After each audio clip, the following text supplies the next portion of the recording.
love of the world, the creator of everything in the universe, is Allah subhanahu wa ta'ala. Bikaulina alhamdulillah. Salawat beriringkan salam, semoga selalu tercurah limpahkan kepada sang proklamator kemerdekaan yang terkenal dengan sistem dakwahnya, mengajak bukan mengejek, yang merangkul bukan memukul, mengkafahkan Islam bukan mengkafirkan yang sudah Islam, yang tak lain ialah Habibana wa Nabiyana wa Maulana Muhammadin sallallahu alaihi wasallam.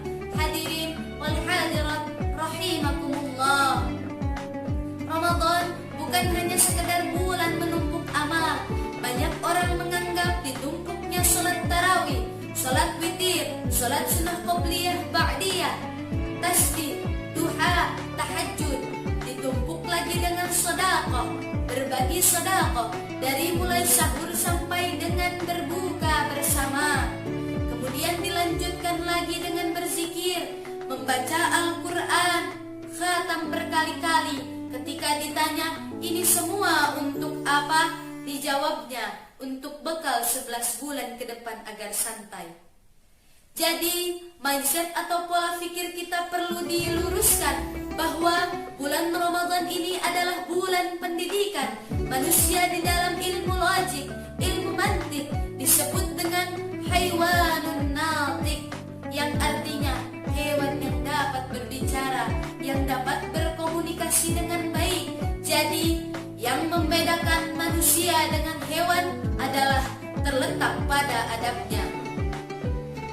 Makanya muncul pepatah orang Melayu mengatakan, hewan itu diikat dengan tali, sedangkan manusia mereka terikat dengan omongannya.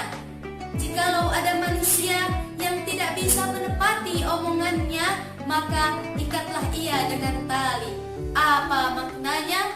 Hewan itu liar, kambing, kuda, kerbau, sapi diikat dengan tali, sedangkan manusia mereka terikat dengan omongannya, adabnya, sopan santunnya, dan tata keramanya. Bagaimanakah cara mendidik manusia ini? Maka dibuatkanlah oleh Allah subhanahu wa ta'ala satu waktu yang ditempa khusus dan namanya disebutkan di dalam Al-Quran. Mulai dari bulan Muharram, Safar, Rabiul Awal, Rabiul Akhir, Jumadil Awal, Jumadil Akhir, Rajab, Sya'ban. Bulan ini yang ada namanya di dalam Al-Quran. Syahrul Ramadan alladzi unzila fihi Al-Quran. Nama bulannya bulan Ramadan dan nama ibadahnya pun khusus disebutkan di dalam Al-Quran. Ya ayyuhalladzina amanu kutiba alaikumusiyam. Nama ibadahnya siyam. Apakah orang sebelum kita juga diwajibkan? Ya, kama kutiba alal ladzina min qablikum. Apa target visi misi ke depannya? Jelas dalam satu ayat, la'allakum tattaqun, supaya dia bertakwa kepada Allah subhanahu wa ta'ala. Apa yang ingin Allah bentuk melalui madrasah Ramadan ini?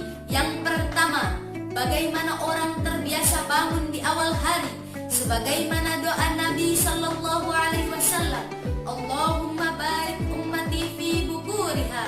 Berikanlah berkah kepada mereka yang bangun di awal hari. Siapa yang paling awal bangunnya, maka ialah yang paling banyak dapat berkahnya. Ada satu hadis lagi mengatakan, tasaharu fa inna fis sahuri barakah. Bersahurlah kamu karena di dalamnya terdapat barakah. Namun ketika kita bertanya kepada anak muda zaman sekarang, untuk apa kamu bersahur? Mereka menjawab, barokah nomor kesekian, yang penting makan, supaya ada persiapan katanya. Bahkan Nabi mengatakan, jikalau ada seseorang yang tidak mau makan sahur, maka paling tidak jur'atan minal ma, minumlah ia seteguk air. Karena sebetulnya intinya bukan pada makannya,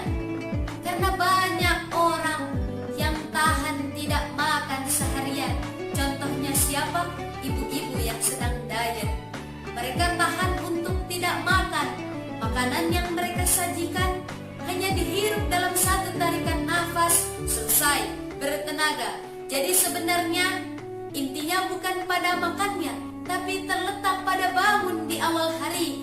Otomatis ketika dia melakukan sahur, dia akan sholat tahajud, sholat witir, kemudian ia berzikir, membaca Al-Quran sambil menunggu azan subuh berkumandang.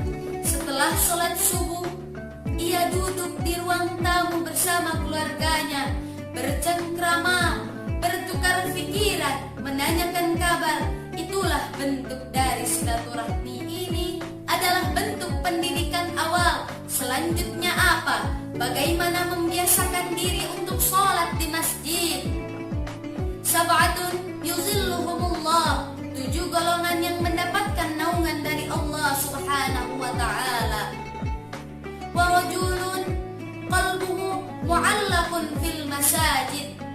Salah satunya adalah orang-orang yang hatinya tergantung di masjid. Jadi selama bulan Ramadan ini, selama 30 hari penuh, subuhnya, zuhurnya, asarnya, bahkan maghribnya, sambil menunggu azan maghrib berkumandang, ia sholat berjamaah. Makanya kalau ada yang mengatakan orang Indonesia tidak pernah on time, kata siapa? Lihatlah di bulan Ramadan, orang Indonesia paling on time. Kapan? Waktu berbuka puasa. Tidak ada yang terlambat. Hadirin yang berbahagia, selanjutnya Allah mengajarkan kita untuk menjaga potensi yang ada di dalam diri kita. Dari mulai tatapan mata, ketika melihat sesuatu yang tidak layak, maka menunduklah.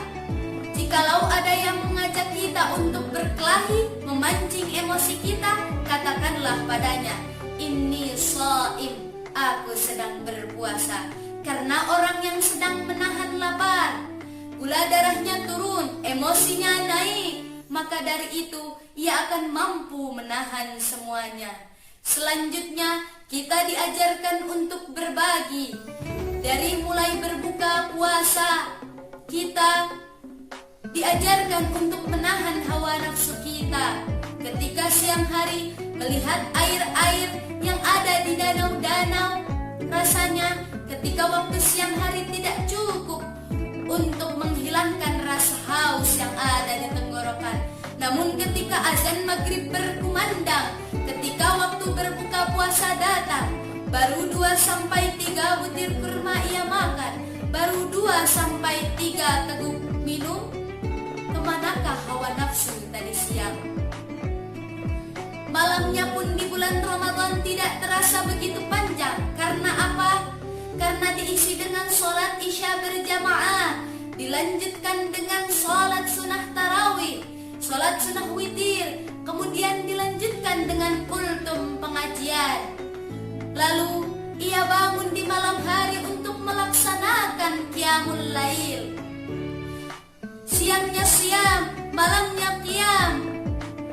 Maka ketika orang tersebut keluar dari madrasah Ramadan ini, orang tersebut bukanlah orang yang menumpuk amal, tetapi orang yang sudah dididik oleh Allah Subhanahu wa ta'ala secara fisik dan juga mentalnya.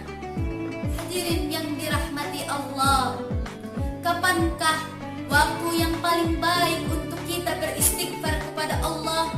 Yakni di waktu sahur. Perbanyaklah istighfar kepadanya. Ramadan adalah bulan yang penuh dengan ibadah, tetapi setan-setan yang ada di dalam televisi, sinetron, merusak waktu umat Islam. Kapan lagi kita mau mendekatkan diri kepada Allah? Marilah kita tonton yang bisa kita jadikan sebagai tuntunan. Jangan ada satu waktu pun yang kosong dari ibadah kepada Allah. Kalau dia bergerak, geraknya zikir. Kalau dia diam, diamnya berfikir. Kalaupun dia makan, makannya dihitung sebagai ibadah. Kenapa makannya dihitung sebagai ibadah? Karena makannya untuk menguatkan tulang belakangnya. Makan di waktu sahurnya untuk menguatkan tulang belakangnya.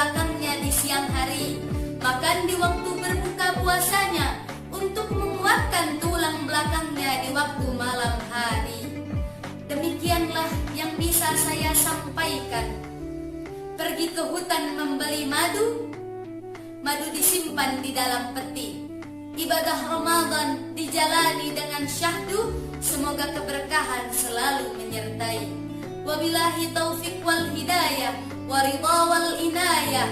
Thumma assalamu alaikum warahmatullahi wabarakatuh.